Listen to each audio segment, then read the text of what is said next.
नमस्कार, मैं उत्कर्ष सिन्हा तहलका न्यूज की खास पेशकश किस्सा कुर्सिका में एक बार फिर आपका स्वागत करता हूं।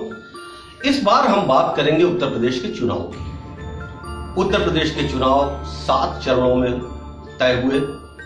पहले चरण से 7वें चरण तक सारी पार्टियों ने अपनी पूरी ताकत लगा दी, मगर एक चीज पूरे प्रचार अभियान में जो कमी खली वो ये कि चुनावों से पहले जिन मुद्दों के ऊपर बात होती है, राजनेताओं के जो दावे होते हैं, जैसे जैसे चुनाव प्रचार आगे बढ़ता है वो दावे कहीं हाशिए पर चले जाते हैं, वो बातें कहीं हाशिए पर चली जाती हैं, वो वादे कहीं हाशिए पर चले जाते हैं और सामने जो चीज आती है वो फिर वही आती है जिसके बाद 5 साल तक हम चर्चा करते रहते हैं, और वो बात होती है विकास की। विकास एक ऐसा शब्द है जो पूरी सियासत की धुरी माना जाता है, मगर लंबे समय से हम ये देख रहे हैं कि चुनाव की आहट आते वक्त बात होती है हमने विकास किया, हम चुनाव विकास के मुद्दे पर लड़ेंगे, विकास के सबके अपने दावे होते हैं, आने वाले समय में विकास के वादे होते हैं, मगर चुनाव प्रचार जब शुरू होता है तो बात शुरू हो जाती है धर्म की, बात शुरू हो जाती है जाति की, बात शुरू हो जाती है किसका बेटा, किसकी पत्नी, किसका परिवार। जुमले उछलने लगते हैं और चुनाव की दिशा बदल जाती है। इस बार भी उत्तर प्रदेश में ऐसा ही कुछ हुआ है।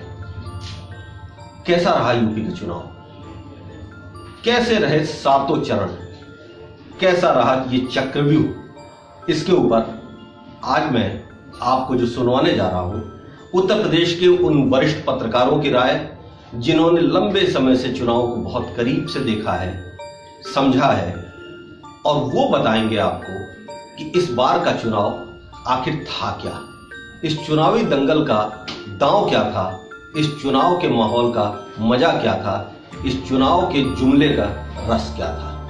आइए मिलते हैं हम उत्तर प्रदेश के कई वरिष्ठ पत्रकारों से जिनके पास एक लंबा अनुभव है। चुनाव पर उनका नजरिया क्या रहा, उनकी दृष्टि में ये चुनाव कैसा रहा, हम ये सुनेंगे। उत्तर प्रदेश का जो सियासी टेस्ट मैच था वो 7 पारियों का था। 7 पारियां खत्म हो चुकी हैं। शुरुआत हम ये करें कि अगर इसको पूरी समीक्षा के दृष्टिकोण से देखा जाए तो उत्तर प्रदेश का पूरा चुनाव एक प्रकार से लोकतंत्र के मानकों के विपरीत ही रहा। प्रथम तो यह रहा कि यह विकास के नाम पर शुरू हुआ चुनाव और खत्म होता जाकर शमशान पे। इस बीच में जो बयानबाजी के दौर चले वो भी लोकतांत्रिक मान्यताओं के विपरीत थे। जैसे कि अगर प्रथम और द्वितीय चरण की हम बात करते हैं तो वह पूरा ध्रुवीकरण पर था। अगर भारतीय जनता पार्टी की तरफ से बताया गया कि मुजफ्फरनगर से लेकर के कैराना तक क्या क्या घटित हुआ, तो विपक्षी पार्टियों द्वारा यह भी बताया गया कि अब क्या हो सकता है और वह उसके करने वाले लोग कौन से थे। उसके बाद जब हम तृतीय चरण में आते हैं तो यहाँ पर चुनाव की जो बयानबाजी थी पूरी तरीके से बदल जाती है। बदलती इस प्रकार से है कि प्रधानमंत्री तक को गधा बता दिया गया और प्रधानमंत्री भी गधे के गुण दोष बताने लगते हैं। इसके बीच में जितने भी जमहूरी मुद्दे थे वो सब गायब हो चुके थे। बात और आगे बढ़ती है, बात योगी तक पहुंचती है, गोरखपुर पहुंचती है और पूरी उत्तर प्रदेश तक पहुंचती है। वहां पर भी सब लोगों ने अपनी सारी ताकत झोंक दी, रोड शो होने लगे, लेकिन वहां पर भी जमहूरी मुद्दे गायब रहे। देखने वाली बात यह है कि जो लोकतंत्र के बुनियादी मुद्दे हैं वो कहीं पर दिखाई नहीं पड़े। लोग देखते रहे, सुनते रहे, रोड शो होते रहे, लेकिन जो गैस की बात हो रही थी, जो गरीबी की बात हो रही थी, जो मुफलिसी की बात हो रही थी, शिक्षा की बात हो रही थी, सारे सरोकारों की बात हो रही थी, वो सब नदारद थे। उसके बाद में ये भी देखना दिलचस्प रहा कि जाति आधारित राजनीति यहाँ पर सिरमौर बनकर के उभरी। विकास फिर हाशिए पर चला गया। अगर हम बात करते हैं कि अपराधीकरण की, तो प्रत्येक पार्टी कहीं न कहीं पर अपराधीकरण के लिए जिम्मेदार इसमें देखने को मिली है। प्रथम चरण से लेकर के और 7वें चरण तक एडीआर की रिपोर्ट पढ़ ली जाए, हर चरण में कुछ न कुछ प्रतिशत योगदान सभी का रहा है। यहाँ तक बसपा से लेकर के जो बोला करती थी कि चढ़गुंडों की छाती पर, उसने भी बहुजन समाज पार्टी में अंसारी बंधुओं शामिल करके इस नारे को झुठला दिया। बहुजन समाज पार्टी के अलावा समाजवादी पार्टी पर, भारतीय जनता पार्टी पर वो भी बेदाग नहीं रहे, लगातार अपराधीकरण को बढ़ावा देते रहे। तो अगर ये देखा जाए कि उत्तर प्रदेश के इस चुनाव में हासिल क्या हुआ है, तो ये संसदीय राजनीति है। यहाँ पर अंकों का बड़ा महत्वपूर्ण खेल होता है, अंकों पर ही सब कुछ निर्धारित होता है। अतः सभी लोगों ने अंक कैसे प्राप्त किए जाएं इसके लिए पूरी कोशिश की। किसी भी तरीके से हमें अधिकतम अंक प्राप्त करने हैं, वो अंक कैसे प्राप्त होंगे इसके लिए पूरी तैयारी की गई, हर तरह के समझौते किए गए सभी पार्टियों के द्वारा। चाहे पार्टी विद डिफरेंस हो, चाहे वो बहुजन समाज पार्टी हो, चाहे वो लोहिया को मानने वाली पार्टी हो या अन्य छोटी पार्टियां रही हो, उन्होंने सभी तरह के समझौते किए। तो कुल मिलाकर के अगर देखा जाए तो समझौतावादी राजनीति यहाँ पर प्रखर भूमिका में सामने आई। शायद ये पहला विधानसभा चुनाव है जिसमें मुद्दे स्वतः लापता हो गए थे। मुद्दों के बजाय लोग अपनी निजी दुश्मनियों पे आ गए, एक दूसरे पे आरोप प्रत्यारोप करने लगे। और शुरुआत जिस तरह से मोदी की पहली रैली हुई थी, आपको याद होगा, रमाबाई अम्बेडकर मैदान में, तो उन्होंने केवल उस समय केवल एक बात कही थी कि विकास करेंगे, विकास की, उत्तर प्रदेश के विकास के लिए हमें वोट चाहिए। लेकिन जैसे वोट पड़ना शुरू हुए, विकास नाम की चीज गायब हो गई। उसके बाद वो चीजें जातीय बात प्रतिवाद पे आ गई और बहुत सी बातें ऐसी हुई जो एक दूसरे पे व्यक्तिगत आक्षेप होने लगे। कोई किसी को जो किसी के व्यक्तिगत चरित्र पे आक्षेप करने लगा, कोई किसी की जाति पे आक्षेप करने लगा, और ये चीजें बनते बनते मतलब ये बात कुल मिला के गधे पे जाके खत्म हो रही है। तो हमें नहीं लगता कि चुनाव कोई विकास के मुद्दे पे लड़ा गया है या इस चुनाव का कोई मुद्दा विकास नाम की चीज है। अब ये सारे मुद्दे जो है पूरी तरह से व्यक्तिगत आरोप प्रत्यारोपों पर हैं, और अब इसमें जनता क्या करती है ये भी देखने लायक होगा, क्योंकि अभी तक कोई किसी चीज को देख के बहुत स्पष्ट नहीं कहा जा सकता कोई लहर चल रही है या किसी को कुछ बहुत खास मिलने जा रहा है। ये सारी चीजें अब तय होंगी 11 तारीख को। प्रदेश की जनता को इन चुनावी पार्टियों ने जिस तरीके से एक दूसरे पर आरोप प्रत्यारोप लगाकर एक ऐसा मैसेज दिया है कि विकास का मुद्दा दरकिनार कर दिया गया। सभी पार्टियों ने विकास के मुद्दे को लेकर लड़ाई जरूर लड़ी है, चुनावी रोटियां जरूर सेकी गई हैं, लेकिन चुनाव का मुद्दा, विकास का मुद्दा देखा जाए तो सभी पार्टियों ने एक दूसरे पर आरोप प्रत्यारोप लगा करके उसे किनारे कर दिया।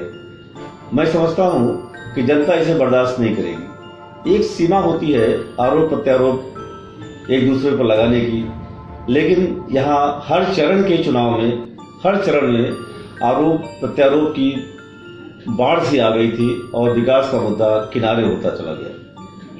प्रदेश की जनता विकास चाहती है, आरोप प्रत्यारोप की कहानी नहीं सुनना चाहती। मैं समझता हूं सभी पार्टियां अपनी मर्यादा को ध्यान में न रख करके इस तरीके के आरोप प्रत्यारोपों की जो फुलझड़ी छोड़ी है वो कतई सही नहीं है। चुनाव होता है, अगर विकास का मुद्दा अगर किनारे हो गया तो चुनाव का कोई माने नहीं रहता। हालांकि चुनाव 5 साल बाद होता है और सभी पार्टियों ने विकास को लेकर के अपनी कमर कसी थी, लेकिन जिस तरीके से चुनाव में बीच में सरकार का मंत्री हो या सरकार के नुमाइंदे हो, जिस तरीके से इस प्रत्याशी के ऊपर आरोप प्रत्यारोप लग रहे हैं, किसी पर हत्या का आरोप लग रहा है, किसी पर बलात्कार का आरोप लग रहा है, और बलात्कारी जो है वो टहल रहा है, पुलिस उसे पकड़ नहीं पा रही है। ये भी विकास के मुद्दे को हटाने का एक बहुत अच्छा तरीका था, लेकिन इसे भी जनता बर्दाश्त नहीं कर पा रही है और इसका असर पूरे प्रदेश में जनता पर पड़ेगा और विकास पर ही पड़ेगा।